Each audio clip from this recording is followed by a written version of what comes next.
This week on a podcast from beneath, we are talking with Whitney Benson. They're coming to get you, Barbara.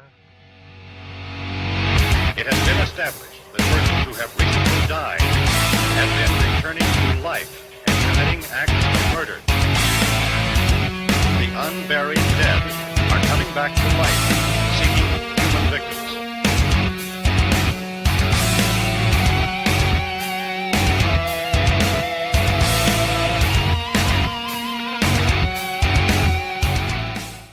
Whitney, Hi. how's it going? Good. How are you? I am doing good. Mr. Poe, how are you doing? Doing fantastic, sir, as always. Yes. So we were talking before we hit record here about the weather. We getting the cold weather on this end, Mr. Poe. You probably have nice, sunny, warm weather. Right? Yeah, today was nice, but it gets cold at night. Well, cold for us, you know. Yeah. 50 degrees is everybody's running for their parkas and everything. So. Oh my God, that for us is like springtime and break out the shorts. Yeah, shorts and t-shirt weather. Yeah. All right, so we'll go ahead and do our corpses from beneath. This is where we shout out people that follow us on various social medias. I usually stick with the Slasher app, and that's what I'm going to go to now. Alrighty. So the first shout out I have is his name is Kenny, and you can find him on here with the name @Channel of the Living Dead. He has a YouTube channel dedicated to the love of horror. Nice. And brand new slasher account. Please subscribe to his YouTube channel. Awesome. Yeah, give him a follow. And another one here, follower John G. You can find him at Chongo22. He's an indie filmmaker from Los Angeles, California. He makes all genres, but his first love is horror. And we also love horror on this show. Mr. Poe, you got to shout out some Twitter followers, right? Yes, I'll go to our Twitter. And the first one I want to shout out, I am Josh. You can find him at Captain Mushface, professional animator in Canada and indie filmmaker. You follow his YouTube account. There's a cool cartoon on there. It's called Henry, and he versus the reptilian overlords from the cosmos. And I'm going to be able to show this little, it's a short cartoon, but I'll be able to show it on the Sci-Fi Sideshow, the little intermission part. So, oh, cool. Yeah, cool. I got in contact with him. So he's a pretty cool guy. And then last one is Andrew Jones at A. Jones Filmmaker, prolific producer, writer, and director of independent feature films made in the ghetto UK and distributed worldwide. So we have some UK followers, listeners, I should say. Yeah, so that's good. Well, they'll know who Andrew Jones is. One of the films that stick out like real quick to my mind is the Robert series, and I watched the first one, which is, I mean, he does a good job. So, Whitney, do you have anybody you want to give a shout out to?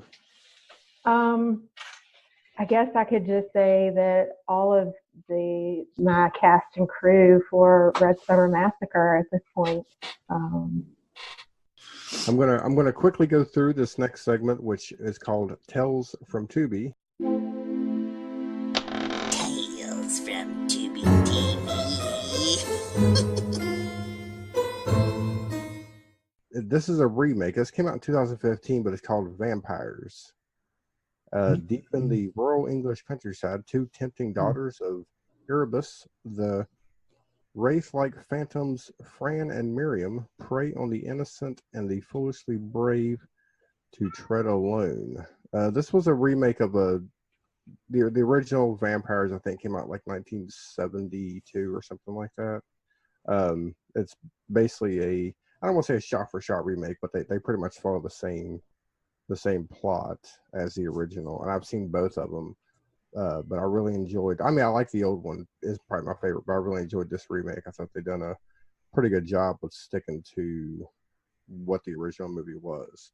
So if you've never seen it and you like vampires and you like watching movies for free on Tubi TV, then I definitely recommend this one. It's a good one. I don't think I've seen that one. I'll have to check it out. Yes, it's really good. Have you ever seen it, Whitney? I have not. I have Tubi, and I love it. Yeah, Well, Tubi. I'll have to check it out. Yeah, we love Tubi on here. It's one of our favorites. Amazing, because it has some. It's such obscure stuff that you can't see just anywhere else. It's Yeah, I great. know. I love it. It's great. Plus, it's free. I mean, you can't beat free. Exactly. You can't beat free. All right, so you are going to be in the upcoming Red Summer Massacre, correct? I'm not only in it, I'm co-writing. Oh, co-write. Okay, cool. See, I Mhm. did not know that. Yeah. The whole thing came about is I don't know if you guys know Brett Mullen. Do not. He did Bombshell, Bud Blast, Bloody Ballet. He's a very well-known director in the indie circuit. Has won a lot of awards. He's a mutual friend of Josh and myself, and that's how we were introduced. And originally, Red Summer was not what it is today. We were going to be making a fan-made film based off of Halloween. And it was going to be the shape of Haddonfield, where the killer was going to be a female, which was going to be myself. So as we started talking, we were putting ideas together, and this is how Red Summer Massacre came about. We put the whole fan-made film on the back burner because we liked where we were going with the ideas for Red Summer.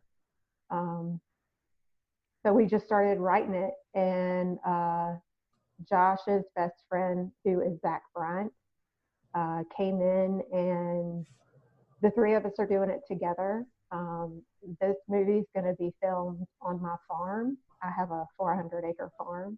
Oh, wow. Yeah, so we're going to do it all here. And I'll give you kind of like the synopsis. I'm sure you may or may not know. But basically, it's about a band called the Hellfires. They are leaving from their gig en route to their next gig, and they break down. And they're forced to come and stay at Red Summer, which is a bed and breakfast, which is ran by some witches. Myself, Brittany Blanton, I'm sure you know, Don't Fuck in the Woods. Yeah. She's been in a lot of stuff. Julianne Prescott has a whole plethora of movies behind her name. Samantha Marie. Let's see, who else do we have? Joe Castro, we just signed him on to do the special effects. And he's also going to be in it. Andy Champion. We have a really good cast. I couldn't have asked for a better group of people. It's just come together really, really well. But we're going to pay some classic, homages to Texas Chainsaw Massacre and stuff like that, a little throwbacks here and there. But this movie is going to have everything. It's going to have the slasher gore. There's some monster elements. And then it's also got some psychological mindfuck stuff going on in there. And it's really going to be like it's just kind of like hit you back to back to back. You're really not going to know which way it's going. So that's kind of the synopsis of what it is. No, it sounds awesome. I remember when the first teaser came out, I'm like, what is this movie about? I like the teaser. If you're talking about the one with the girl in her underwear and bra, blood, like down the gag. Is that the one you're talking about? No, it was the one where it shows like the woods, and then you have that guy. I don't know what it was. It was like kind of crouched down, and you heard screaming. And I'm like, "What is this?" I was like, "That's surprising." Like the first one that we did, because I have a morgue table that sits in my dining room. It is a very, very old morgue table. I do horror gore modeling as well for a group called Gorgeous, and it's capital GORE, lowercase GEOUS. So we do a lot of shoots as far as that stuff goes. And we came across this morgue table. We were like, we had to have it. it resides in my dining room, you know. So Josh and I were talking. We were like, we want to put out a teaser. I had taken footage from around my farm. He kind of did the opening, and then we did the VHS thing where it cuts in, and I'm on the morgue table, bound and gagged in my bra and underwear, blood, screaming, crying, that kind of thing. And then it just cuts back to, like, you know, pleasant, sunny views of water. No, that was very well done. I mean, I like when not too much is given away, you know. It caught my eye, and it made me even more interested, you know. Yeah. And that was our intent. We didn't want to put a whole lot out there, and because with a lot of mainstream movies, I think today, like, a lot of the good stuff are in the trailers, and then you get to the movie, and that's really the only good thing about it. So we didn't want to go that. We didn't want to put too much out there. So that's kind of what we came up with. We want to shoot a proper full-length trailer prior to the Indiegogo going live on February the 7th, but there's been a lot, like, weather, and we're kind of scattered. Josh is about 2.5 hours away. Zach is a little bit further. He's around the same area away. So it's just kind of been challenging getting everybody together at one time. So we're hoping to do that, but if not, it will be out very shortly after we launch the campaign. Yeah, I can't wait. So was Harvest of Horrors, was that your first? No. That was the first thing you worked on, or? No. You got to forgive me. I'm just going off IMDb here. So. I'm sure there could be some wrong information on here. No. I am absolutely horrible at updating that. I'm not the best. In 2012, I started a production company with a friend of mine, and we produced a movie that was called Deadlines. It was very kind of Stephen King-ish vibe. It kind of bounced back between current time and 1969. It was back and forth. We filmed that it was a full-length feature. We filmed that in a matter of 15 days, I think. Wow. And then once we finally got through post and all of that stuff, it recently just got purchased by Wild Eye Releasing. And they didn't think that Deadlines screamed horror enough. So they changed the name to Terror in Woods Creek, I believe is what they changed it to. But of course, after they bought it, they kind of did whatever they wanted at that point. So that was my first venture into all I'm gonna that. give you props here, because I think some people think, oh, horror movie, all the special effects. A period piece, when to me, that's got to be harder. Costumes and cars and, you know, and all that stuff. I mean, so that's. We were very fortunate in having access to locations around where we live that happen to have stuff like that. And we really didn't have to come out of pocket for our biggest expense really out of pocket was Camille Keaton was in it. Nice. Yeah, she is such a sweet and genuine lady. I love her. Yeah, I've met her before at a convention. I love her. But we had a lot of access to some really, really good actors. They loved the script. They believed in it. They wanted to do it. And pretty much everybody on our cast and crew just worked with no pay because they loved the script.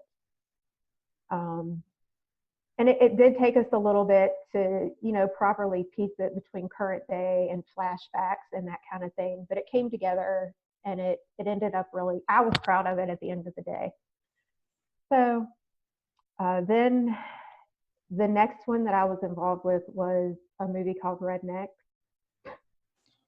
Yeah, that was the Troma. That's the Troma film. Correct? It was on Troma now. I watched it. Yeah.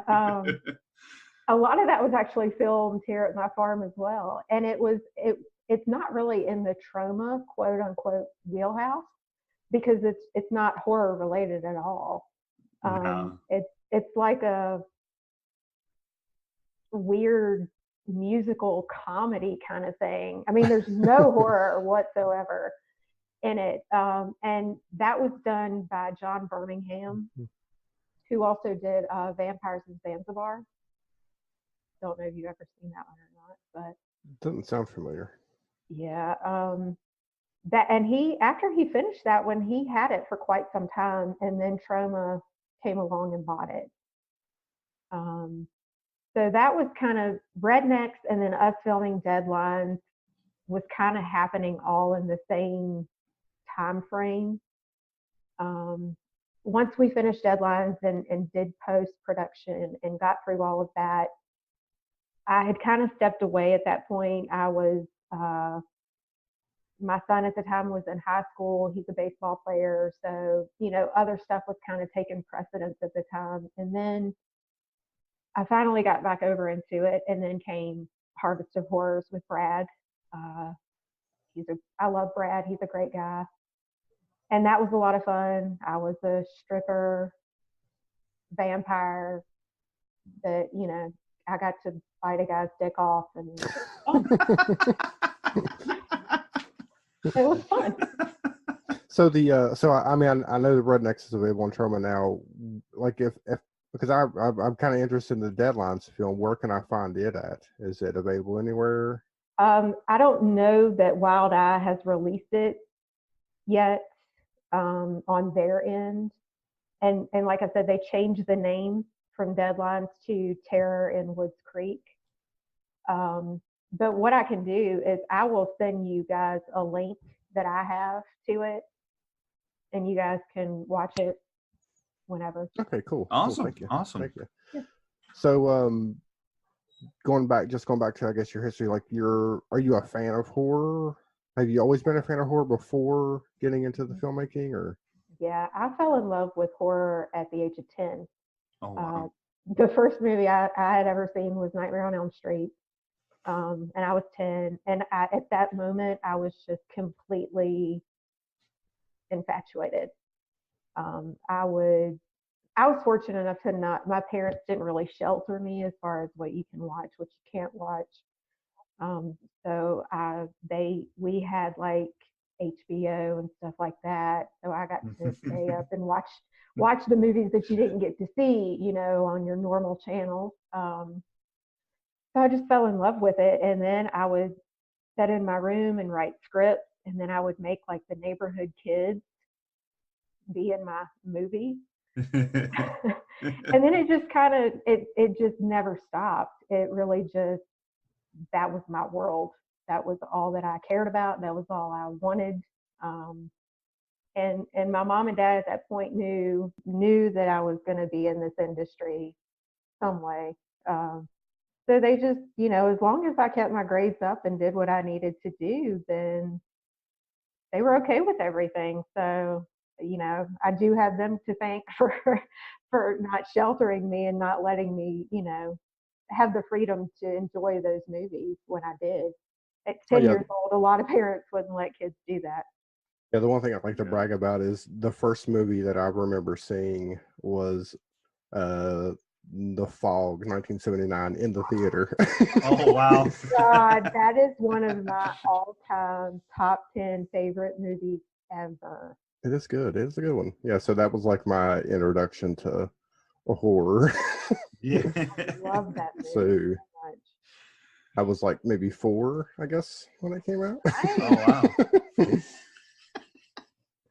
So do you enjoy writing more than acting, or, have you done any like producing or directing or anything? Well, in Deadlines, I co-produced. Okay. And I did probably half of the script. I'm more of a visual person. I have to really isolate myself and kind of zone out and put pen to paper. And Josh is kind of the same in that aspect too, where he's very visual, and Zach is the really, really good one who can put that pen to paper. and mold our ideas and visions into a proper script. But I love all aspects of it. It's a grueling process, but it's to see it at the end of the day after you've worked so hard to create this movie and then to sit back and see it, it's like it was all worth it. Yeah, I've always said, like, if I ever that was one of my big things, was I make a movie. I always want to make a movie, and I was like, I don't care if it gets shown in a theater or if I just show it to two people in my living room. Like that's the payoff, right? So that's like the best part.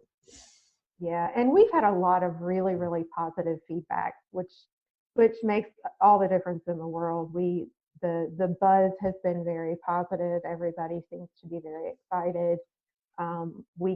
We all get bombarded daily with messages about the campaign, with casting reels and that kind of thing. So it's just been a very, very positive and uplifting experience with this group of people.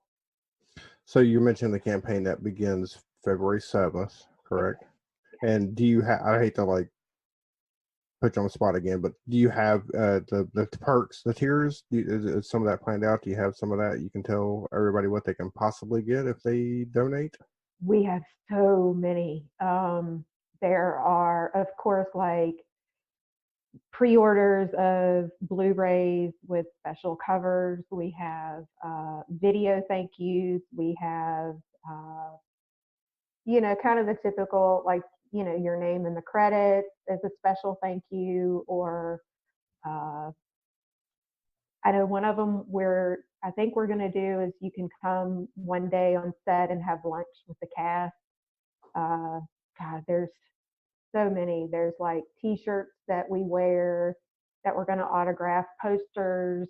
I saw the final list yesterday and it is massive. But the good thing is that it appeals from $5 up. So we wanted it that way so anybody can do it.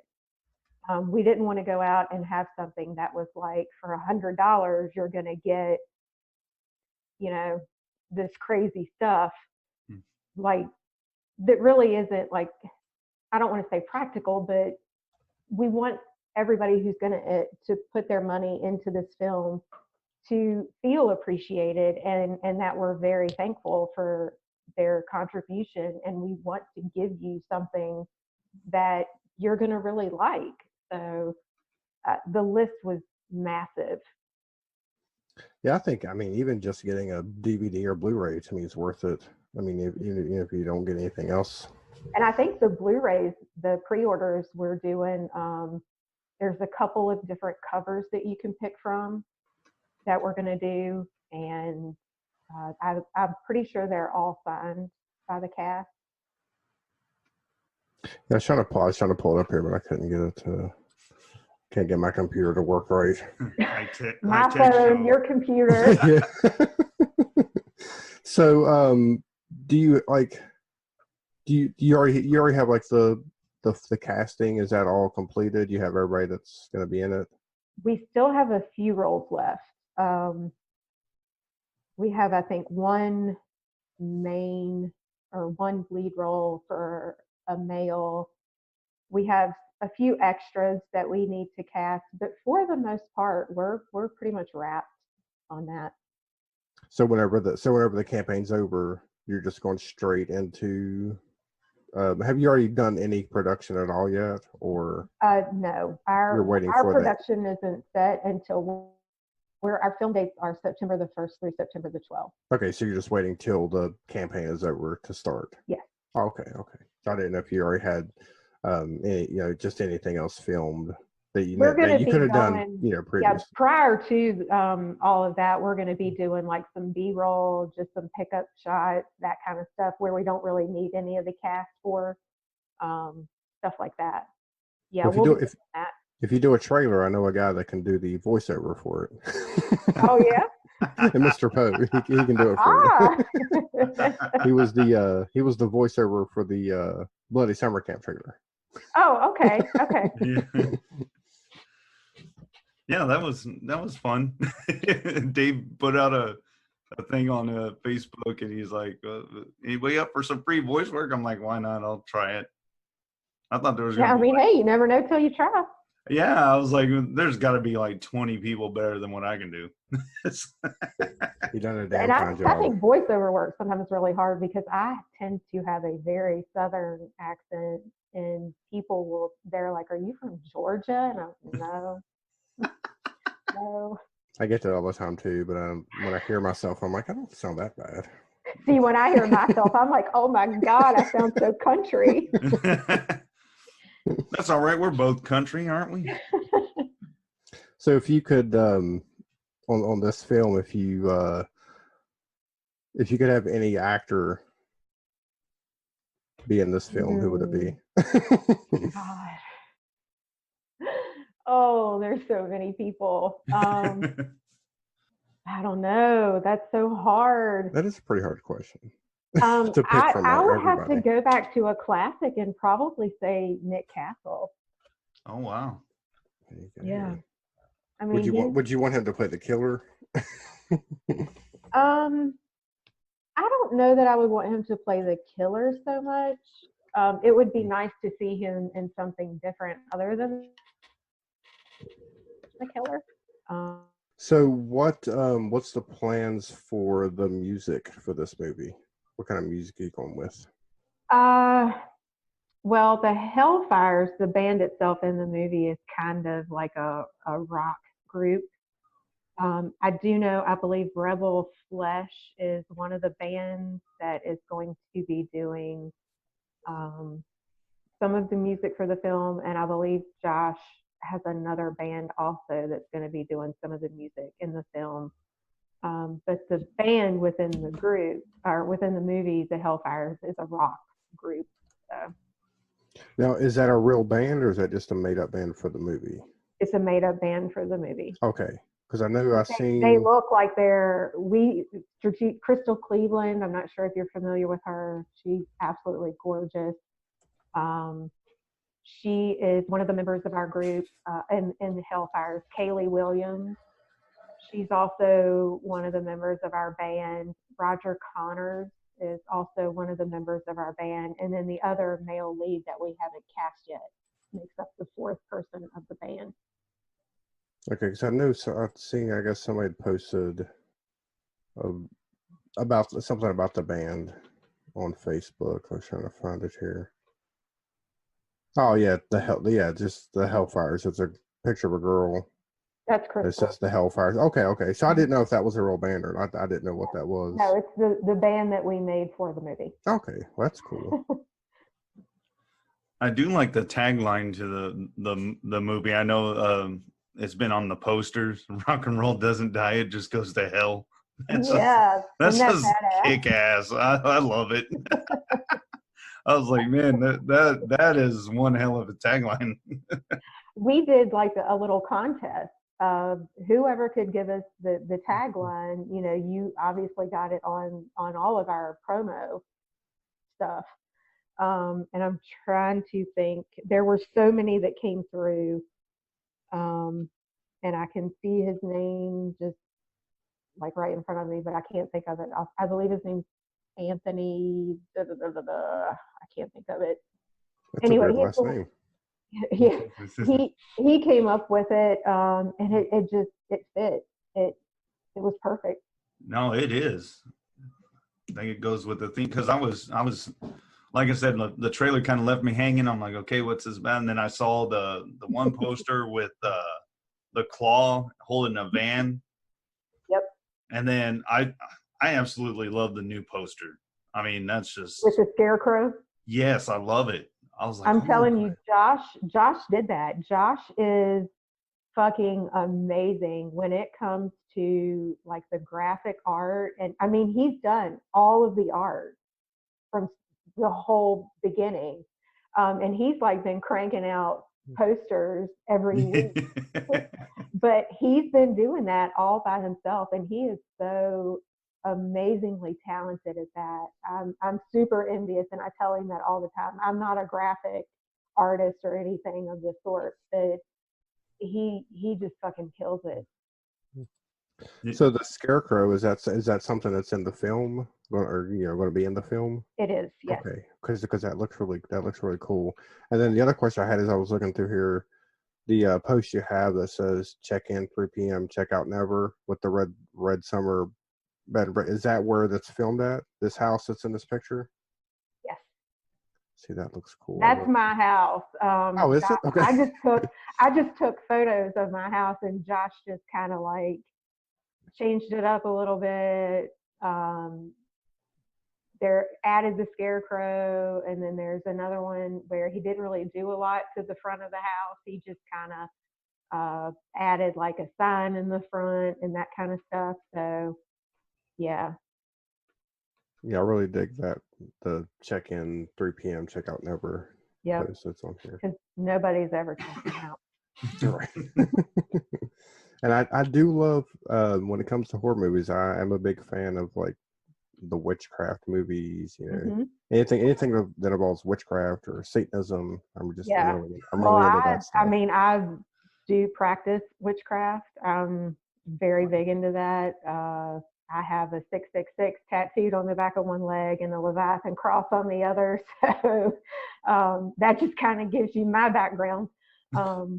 So all of the any reference to witchcraft in the movie is going to be pretty accurate. Absolutely. Nice. Yep. Yeah, we are. Actually, I have some friends that are coming over later tonight. Like our thing usually on the weekends is my Ouija board sits on the morgue table and we charge it. And our weekend things is we get on the Ouija board. We have offering cups. I mean, we go all out. Wow. Sounds very interesting. My weekend consists of playing the Switch and recording this podcast. Yeah, I'm a pretty very well, and I mean, obviously my friends we also are like, it's not like we're safe about what we do. We've had a lot of crazy shit happen, but we are also very into the paranormal, that kind of thing. So that's what we'd rather do, is just kind of hang out on the weekends. And we usually have our horror movie marathons, and usually, around 3 a.m., the witching hour is when we start our Ouija board. But yes, everything that is going to be involved as far as witchcraft goes will be true. Nice. Now you mentioned that Nightmare on Elm Street was your first horror movie. What's your favorite horror movie? Ooh, I knew that question was going to hit. That's probably gonna be like my go-to question when I do. Yeah, well, you have to ask that when you're talking to other horror enthusiasts. It's the original Halloween, 1978. Man, you can't go wrong with that. And that's a lot of people, and that's my answer too. I mean, it's just everything about it. I mean, you can't hate that movie. No, and I mean, I love like horror across the board. I love shock horror. I love, like, a Serbian film is one of my favorite movies as well. Oh man, that a lot of people can't hang with that movie. I hung with it, and I'll tell you what, that movie stayed with me for a minute. You know what I mean? The imagery and everything. I was like, oh yeah. And you know what got me was, if someone tells me, dude, don't watch this movie, it is crazy, you have to watch it. I'm gonna watch it. Exactly. Yeah. We were always into real snuff films, not pretend bullshit snuff films. I'm talking like on Best Gore. That was kind of, when I was younger, like that was the thing, was real snuff films. So any kind of movie that has that shock value, I really like.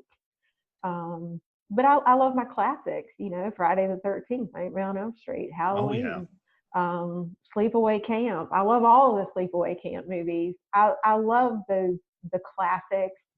And I like a lot of psychological mindfuck movies. You know, a lot of people don't like Rob Zombie. Either you love him or you hate him. The Devil's Rejects was actually one of those movies that just had an impact on me. It was the music, the look, the but Lords of Salem, That's my favorite. the witch thing. I mean, it's one of those psychological slow burn mindfuck movies, and I have it memorized. I can quote it word for word. Yeah, that's my favorite Rob Zombie film right there. And nobody ever says that. No. I love it. Yeah. It's either they like House of a Thousand Corpses or The Devil's Rejects. They fucking hate his Halloween movies, and nobody ever says The Lords of Salem ever. Yeah, Lords To me, that's his best one. That's like his best one right there. And I think that was Sherry Moon's, her best acting, hands down, was in The Lords of Salem. Yeah, we got an episode coming up where we talked about Midsummer. Oh my God, I love it. Yes, oh man. We talked a lot about that one because we loved it so much. You mentioned like the Witchcraft. I was like, man, we should have had her on because I had so many questions. Yeah, we did. I like the difference between Hereditary and how dark it was filmed, and then how bright and beautiful the cinematography was in Midsummer. That's exactly what I said. Totally that different movie thing. It looked so beautiful, but then the shit that was happening in it was just like, oh my God, I'm like, yeah. You know, but at I'm the all end happy, of but it, then I'm when also down at the same time. She's like the crazy, you know, girlfriend or whatever, and at the end of it, to see that smile come across her face when her boyfriend and all those people are being burned alive, I'm like, yes. Oh man, yeah, we love that movie. I mean, I watched it and I told Carey, you got to see this, man. It's a slow. It takes it a little bit to get going, but once it's going, like it's a good one. I didn't know that I was really going to like it going into it, but no, about the first 10 minutes, and I was like, this is my jam.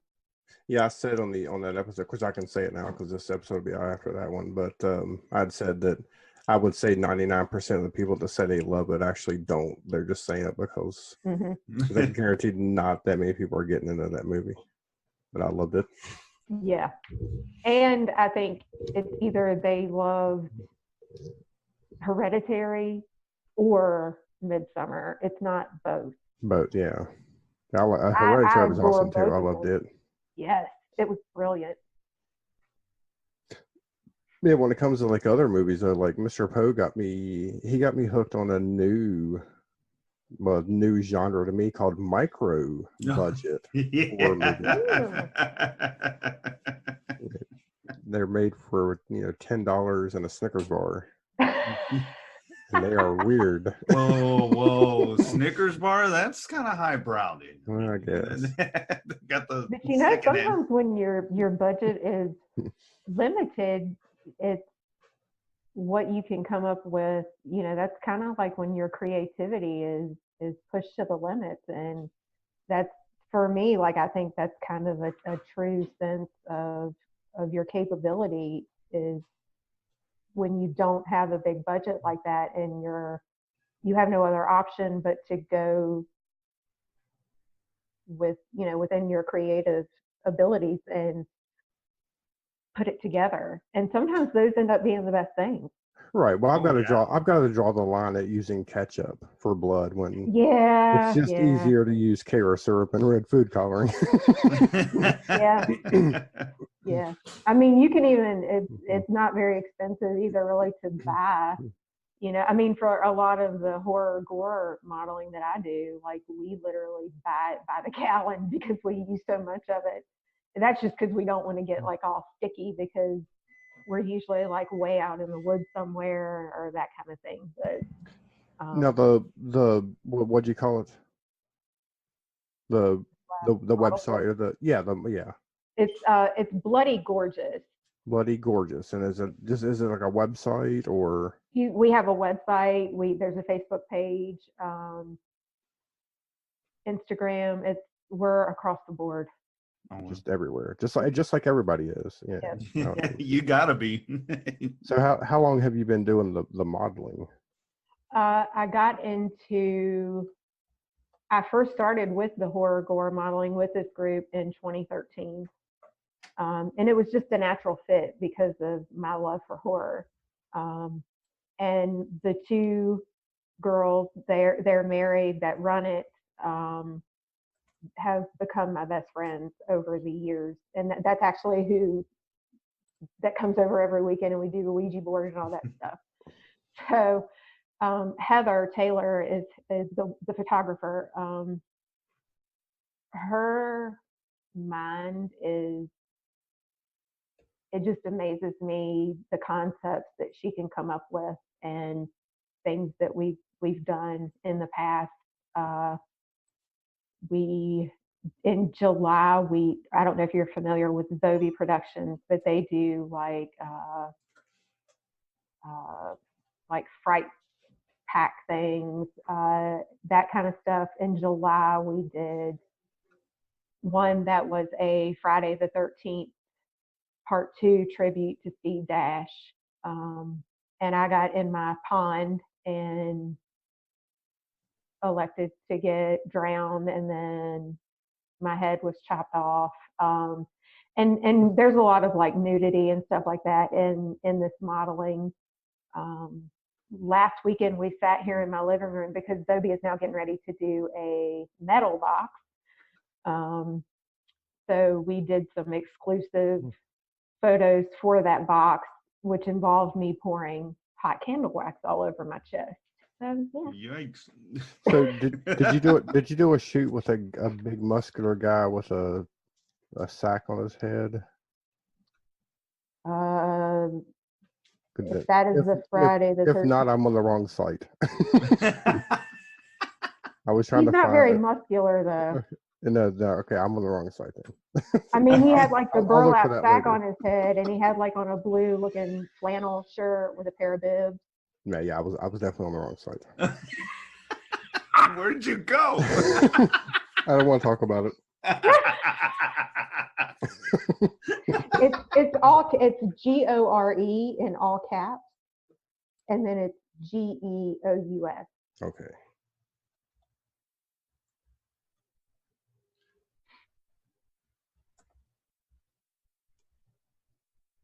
All right. Yeah, I'll look for that later. Oh, okay. So, I guess just to go back to the Bloody Summer Camp, is there anything else you want to say about the film? Red Summer Massacre. I'm sorry. Yes.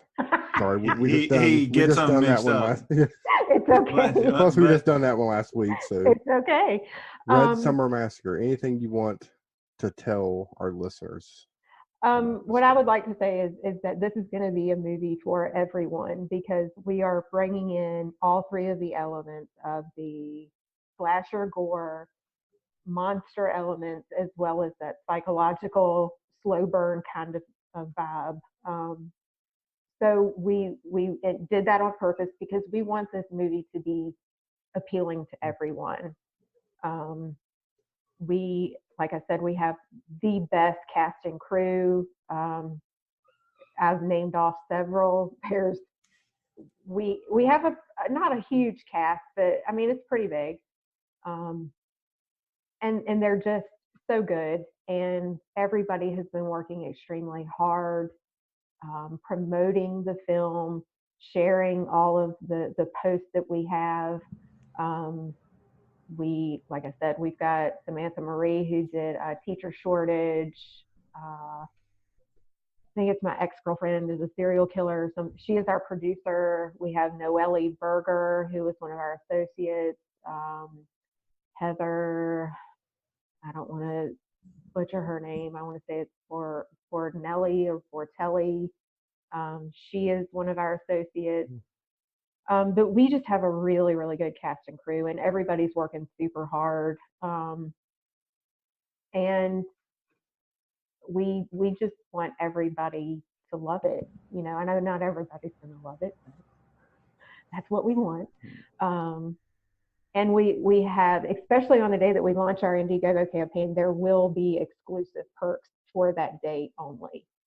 Okay, nice. And then, so now is the website for that set up now? Like, can people go to it? Is there like a URL you can give for it, or is For it the Indiegogo yet? Yeah. Can you not get to it until it launches, or? Yeah, we can't get to it till it launches. Okay. And that's February the 7th, right? February the 7th. And trust, we will all be like, between now and then, that's all you're going to see. So they can, okay, let's do this. So shout out everywhere they can find Red Summer Massacre on social media. We have on social media, on Facebook, we have a group page where all you have to do is, request to join the group. We bring you in. We also have just a general page that you can like. So between those two, everything is shared there. And then between all of us that are either cast and or crew, we will all be sharing that information. We also have a Instagram page under Red Summer Massacre. And I believe there is a Twitter page as well. Okay, sweet. Awesome. Yeah, I'm really excited for this one. And I will definitely be getting something whenever the campaign launches. Oh, thank you. On the 7th. I'm just not sure what I'm going to get yet. But I will definitely get something. There's, like I said, we intentionally did. We were going to do it like right at the beginning, like of January, and we were like, people are just getting done with the holidays and all that stuff. Let's wait a little bit. Wait around for tax time. That's what you do. Yeah. Yeah, well, that extra money, man. Yeah, people are getting that income tax and that they can't wait to blow through. Blow it on a really good movie. But we wanted to have a lot of platforms set up. So, the smallest is, I think, like $5 or $10, all the way up to like maybe 100, a couple hundred, something to that degree. But we wanted a whole gamut of things that would, everybody could take advantage of, because not everybody can do a $100 thing. I see the shirt you have here with the, I guess that one poster has the girl's face with the spider.